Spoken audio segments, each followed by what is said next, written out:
जय श्री कृष्ण। दोस्तों, किस कर्म के कारण मनुष्य को राजयोग प्राप्त होता है और किस कर्म के कारण मनुष्य को जिल्लत भरी जिंदगी बितानी पड़ती है। एक समय की बात है, एक पीपल के पेड़ के पास एक महात्मा बैठे हुए थे। सर्दियों की रात थी, कड़कड़ाती हुई ठंड पड़ रही थी। तभी उन महात्मा से एक सन्यासी कहता है, हे स्वामी, मैं आपसे एक प्रश्न पूछना चाहता हूँ। अगर आप मुझे इसका उत्तर देंगे तो आपकी बड़ी कृपा होगी। फिर महात्मा जी कहते हैं, वत्स, पूछो, क्या पूछना चाहते हो। सन्यासी कहता है, हे स्वामी, क्या हमारा आज का कर्म ही भविष्य में भाग्य बन जाता है। महात्मा जी कहते हैं, मैं तुम्हें इसका उत्तर एक कहानी के माध्यम से दूंगा। हे प्रिय, तुम इस कहानी को ध्यान से सुनो, क्योंकि बड़ी ही ज्ञानवर्धक कहानी मैं तुम्हें सुनाने जा रहा हूँ। इस कहानी को पूरा अंत तक जरूर सुने। बहुत समय पहले की बात है, किसी नगर में एक राजा रहता था। एक दिन वह राजा अपने दरबार में बैठा हुआ था। तभी उसके दरबार में एक भिखारी आया। उस भिखारी की बड़ी दयनीय स्थिति थी। शरीर पर फटे पुराने मैले कुचले कपड़े और लाचार बेबस निगाहें। राजा ने जब उस भिखारी को देखा तो उस पर बड़ी दया आई। राजा ने तुरंत अपने मंत्री को बुलाया और उसे आदेश दिया कि इस भिखारी को उचित भिक्षा देकर विदा करो। महात्मा जी आगे कहते हैं, हे प्रिय, भिखारी तो भिक्षा लेकर राजा को धन्यवाद देकर वहां से चला गया, लेकिन राजा के सामने एक प्रश्न छोड़ गया। उस राजा के मन में यह विचार आया कि मैंने ऐसे कौन से शुभ कर्म किए थे जिनके कारण ये राजपथ मुझे मिला है, और इस भिखारी ने ऐसा कौन सा कर्म किया था जिसके कारण उसे दर्द भरी जिंदगी अर्थात इतनी गरीबी झेलनी पड़ी। ये कैसा नसीब है। राजा के मन में यह विचार आते ही अगले दिन राजा ने अपने नगर के सभी विद्वानों की एक सभा बुलाई। जब सभी विद्वान राजसभा में उपस्थित हो गए तो राजा ने सभी के सामने अपने मन की जिज्ञासा रखी और उस राजा ने विद्वानों से कहा, हे विद्वान पुरुषों, मैंने आप लोगों को यहाँ बुलाने का कष्ट इसलिए किया है ताकि मैं अपनी एक समस्या का निवारण आप लोगों से जान सकूं। मेरे मन को एक विचार बहुत ही विचलित कर रहा है। राजा के यह वचन सुनकर सभा में बैठे हुए विद्वानों में से एक विद्वान ने खड़े होकर पूछा, हे महाराज, ऐसी क्या उलझन है जो आपको विचलित कर रही है। ऐसा कौन सा विचार है जो आपको परेशान कर रहा है, कृपया आप हमें बताएं। राजा बोला, हे विद्वानों, मैंने ये सभा इसलिए बुलाई है ताकि मैं ये जान सकूं कि किन शुभ कार्यों से मुझे ये राजपथ मिला है। अगर आप लोगों में से कोई इस बात को मुझे बता देगा तो मैं उसे बहुत सारा धन दूंगा, और ना बताने की स्थिति में मैं उसको गधे पर बैठाकर मुख पर कालिक पोतकर उसे बेइज्जत करके राज दरबार से बाहर निकलवा दूंगा। राजा की इन बातों को सुनकर सभा में बैठे सभी विद्वान चिंता में पड़ गए। वो सभी सोचने लगे कि राजा के प्रश्न का उत्तर बताने से बेहतर तो यही है कि हम लोग चुप रहे या फिर उनसे कुछ दिन की मोहलत मांगकर चुपचाप यहाँ से निकल लें। कहीं राजा को हमने उत्तर बताया और राजा हमारी बातों से संतुष्ट नहीं हुआ तो मुफ्त में ही हमारी बहुत बदनामी हो जाएगी। यह विचार कर सभी विद्वानों ने आपस में सलाह मशवरा करके राजा से कहा, महाराज, हम आपके इस प्रश्न का उत्तर तो दे देंगे कि किस पुण्य कर्म के कारण आपको राजपथ नसीब हुआ है, लेकिन उसके लिए आपको हमें कुछ दिन की मोहलत देनी होगी। आप हमें 6 माह की मोहलत दे दीजिए। 6 महीने के बाद हम आपको ये राज बता देंगे कि किस पुण्य कर्म के कारण आपको ये राजपथ नसीब हुआ है। राजा ने कहा, ठीक है, हम तुम्हें 6 महीने की मोहलत देते हैं, लेकिन ध्यान रहे 6 महीने के बाद तुम्हें हर हालत में मेरे प्रश्न का उत्तर देना होगा। सभी विद्वानों ने राजा को आश्वासन दिया और राजा से कहा, महाराज, आप बिल्कुल भी चिंता ना करें, 6 महीने बाद हम आपकी जिज्ञासा का समाधान अवश्य कर देंगे। इस प्रकार सभी विद्वान राजा से 6 महीने की मोहलत लेकर राज दरबार से बाहर चले गए। सभी विद्वानों ने राजा से कह तो दिया था, लेकिन इसका उत्तर उन्हें भी मालूम नहीं था। सभी ने बाहर आकर विचार विमर्श किया कि अब इस मुसीबत से कैसे छुटकारा पाया जाए। सभी विद्वान मौन थे। इसका हल किसी को भी मालूम नहीं था। तभी उनमें से एक विद्वान बोला, अरे भाई, अभी तो हमारे पास में पूरे 6 महीने हैं। 6 महीने आराम से गुजारो, जब समय आएगा तब देखा जाएगा। भविष्य की चिंता करके वर्तमान क्यों बर्बाद करें। सभी ने एक सुर में हाँ में हाँ मिलाया और सभी विद्वानों ने ये वादा किया कि आज से 6 महीने बाद हम सभी लोग नगर के बाहर तालाब पर इकट्ठे होंगे और जिसे भी उत्तर पता चल जाएगा वह एक दूसरे को बता देगा। इस तरह सभी लोग एक दूसरे से वादा करके एक दूसरे से विदा लेकर अपने अपने घर को चले गए और अपने घर के कार्यों में व्यस्त हो गए। दिन गुजरे, महीने गुजरे और गुजरते गुजरते वह समय भी आ गया जिसके अगले दिन राजा को उनके सवाल का उत्तर देना था। वादे के अनुसार एक बार फिर से सभी विद्वान नगर के बाहर बने हुए तालाब पर इकट्ठे हुए। सभी ने एक दूसरे से पूछा, क्या किसी को उत्तर पता चला? तो सभी का एक ही जवाब था कि हम तो इस प्रश्न का कोई उत्तर नहीं ढूंढ पाए। जब सबको ये पता चला कि राजा के प्रश्न का उत्तर किसी के पास नहीं है, तो ये जानकर सभी चिंतित हो गए और सोचने लगे कि अब क्या किया जाए। जब सभी विद्वान चिंता में डूबे हुए थे, तभी न जाने कहां से एक वृद्ध सन्यासी वहां पहुंचा। जब उसने सभी विद्वानों को चिंता में देखा तो उन्होंने विद्वानों से पूछा, क्या बात है भाई, आप सभी लोग चिंता में क्यों बैठे हो? साधु महाराज के पूछने पर विद्वानों ने सारा घटनाक्रम उस सन्यासी को बता दिया और कहा, महात्मा जी, यदि हमने कल राजा को उनके पूछे प्रश्न का उत्तर नहीं दिया तो राजा हमारा सिर मुड़वाकर गधे पर बिठाकर राज्य से बाहर निकलवा देगा। इसी कारण से हम सभी लोग चिंता में बैठे हुए हैं। विद्वानों के मुख से यह वचन सुनकर उस वृद्ध सन्यासी ने कहा, हे विद्वानों, अब तुम्हें चिंता करने की कोई आवश्यकता नहीं है, क्योंकि मुझे पता है तुम्हारे नगर के राजा को किस पुण्य कर्म के कारण राजपथ नसीब हुआ है। सभी विद्वानों ने कहा, सच महात्मा जी, आपको पता है? सन्यासी बोला, हाँ बिल्कुल। सभी विद्वान उस महात्मा के आगे हाथ जोड़कर बोले, महात्मा जी, यदि ऐसी बात है तो कृपया हमें बताने का कष्ट करें कि किस पुण्य कर्म के कारण हमारे राजा को राजपद नसीब हुआ है। हम वादा करते हैं हमें जो भी उपहार उस राजा से मिलेगा उसमें से आधे से ज्यादा हम आपको दे देंगे। वृद्ध सन्यासी बोला, हे विद्वानों, मुझे आपसे कोई उपहार नहीं चाहिए, आप तो सिर्फ मुझे राजा के पास ले चलो, मैं स्वयं उनके प्रश्न का उत्तर दे दूंगा। उस सन्यासी की इन बातों को सुनकर सभी विद्वानों के चेहरे खिल गए। सभी विद्वान उस वृद्ध सन्यासी को लेकर राजा के दरबार में जा पहुँचे। उन्होंने उस वृद्ध सन्यासी का राजा से परिचय कराया और कहा, हे राजन, ये सन्यासी आपके प्रश्न का जवाब दे देंगे। राजा ने कहा, कोई बात नहीं, मुझे तो मेरे प्रश्न का उत्तर चाहिए, चाहे आप दें या यह महात्मा जी दें।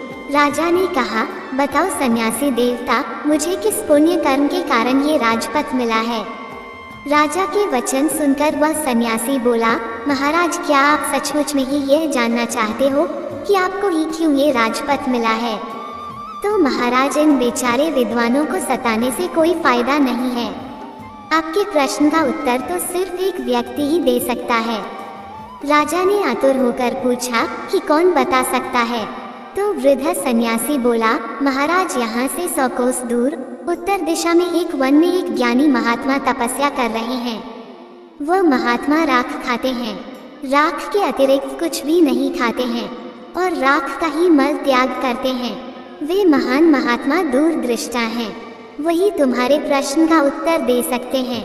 ये सुनकर उस राजा ने वृद्ध सन्यासी की बात पर विश्वास किया और अपना राजपाट अपने मंत्रियों के हवाले करके वृद्ध सन्यासी के बताए अनुसार उस महात्मा की खोज में चल दिए। जो महात्मा राख खाते थे। कई दिनों के सफर के बाद वह राजा अंततः उस जगह पर जा पहुंचा जिस वन में वह महात्मा जी तपस्या कर रहे थे। राजा ने हाथ जोड़कर महात्मा जी की एक परिक्रमा लगाई और महात्मा जी के सामने हाथ जोड़कर खड़ा हो गया। 2 घंटे बाद महात्मा की समाधि टूटी। उसने जब राजा को अपने सामने हाथ जोड़े खड़ा हुआ पाया तो उस महात्मा ने पूछा, भाई तुम कौन हो? दिखने में तो तुम राजा के जैसे लग रहे हो, फिर तुम इस निर्जन वन में क्या कर रहे हो? राजा ने उस महात्मा को अपना परिचय दिया और अपने वहां आने का कारण बताया। इस पर उस महात्मा ने कहा, हे राजन, मैं भी तुम्हारे इस प्रश्न का उत्तर देने में अभी असमर्थ हूँ, लेकिन यहाँ से 50 कोश दूर उत्तर दिशा में एक वन में एक महात्मा तपस्या कर रहे हैं। वह आग खाकर जीवित रहते हैं। तुम उनके पास चले जाओ, वह तुम्हारे प्रश्न का उत्तर जरूर दे देंगे। महात्मा की इन बातों को सुनकर राजा कुछ पल के लिए निराश तो जरूर हुआ, किंतु फिर से नए उत्साह के साथ महात्मा द्वारा बताए हुए मार्ग पर उस साधु की तलाश में आगे को चल दिया। शीघ्र ही उसने अगले वन में तपस्या करते उस साधु को खोज लिया, जो आग खाकर जिंदा रहते थे। वो साधु महात्मा भी समाधि अवस्था में बैठे हुए तपस्या कर रहे थे। कुछ देर बाद जब उन महात्मा की समाधि टूटी तो उन्होंने अपने सामने राजा को आदरपूर्वक मुद्रा में खड़ा हुआ पाया। जब महात्मा ने राजा से अपने पास में आने का कारण पूछा तो राजा ने बता दिया कि वह किस लिए उनके पास में आया है। तब साधु ने कहा, सुनो राजन, ये सच है कि मैं बहुत दिनों से तपस्या कर रहा हूँ, किंतु कुछ बातें ऐसी हैं जिनका रहस्य मुझे भी पता नहीं है। तुम जिस प्रश्न के लिए मेरे पास में आए हो, तुम्हारा प्रश्न भी कुछ ऐसा ही है।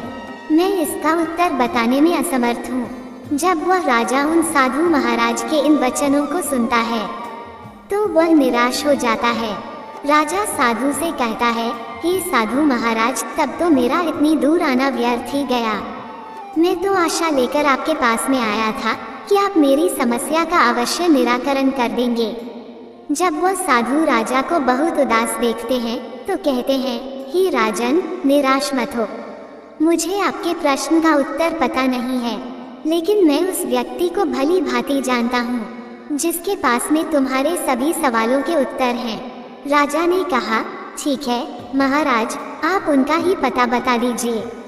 इतनी दूर आया हूँ तो मैं उनसे भी मिल लेता हूँ। साधु बोले, सुनो राजन, यहाँ से 50 मील जब तुम आगे जाओगे तो एक रामगढ़ नाम का शहर पड़ेगा। उस शहर में एक गोपाल नाम का वैश्य रहता है। उस वैश्य की पत्नी इस समय गर्भवती है और अब से 2 दिन बाद उस वैश्य की पत्नी के गर्भ से एक पुत्र जन्म लेगा। उसके घर में पुत्र तो जन्म लेगा, लेकिन कुछ घंटे जीवित रहने के बाद उसकी मृत्यु हो जाएगी।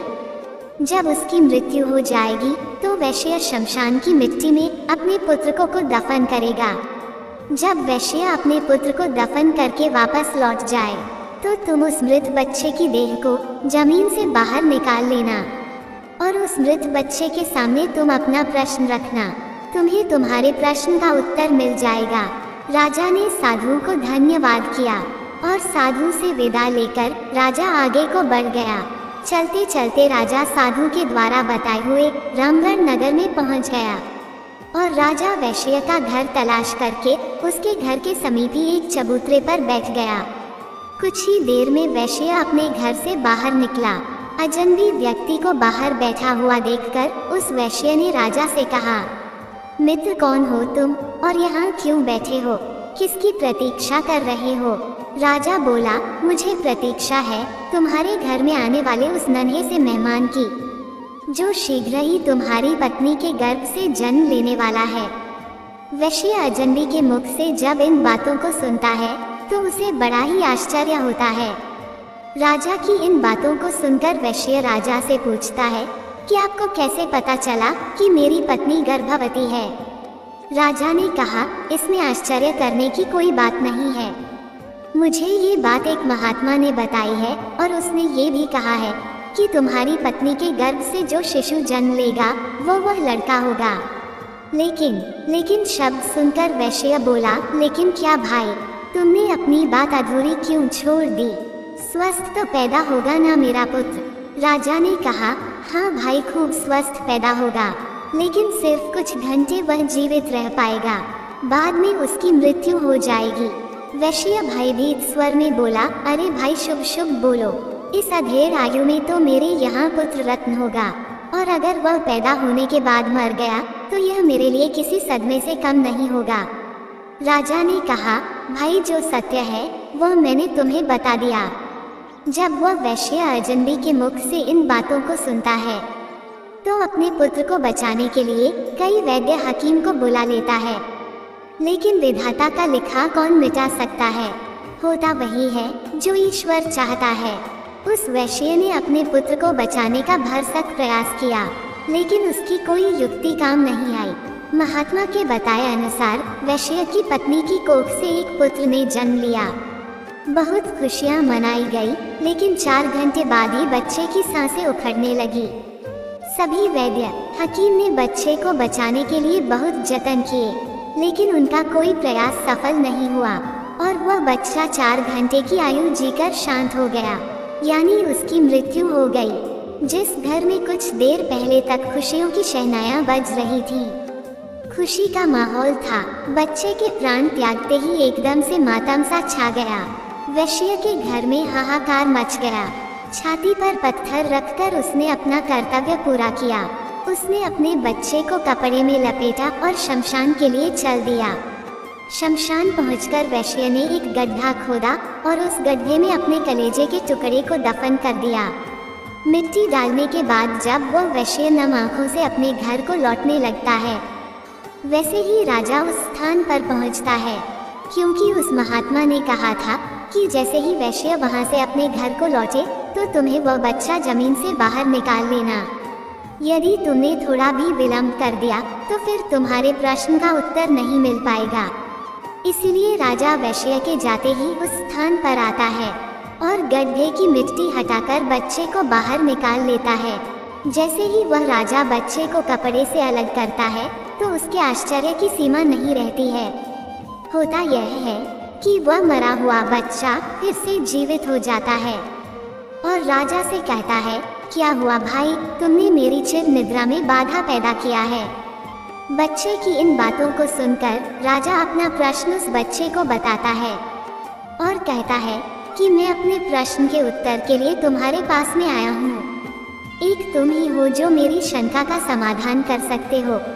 राजा ने जब उसको अपनी समस्या बताई तो वह बालक बोला, भाई सुनो, जिस कारण से या जिस कर्म से तुम्हें ये राजपथ नसीब हुआ है वो एक लंबी कहानी है।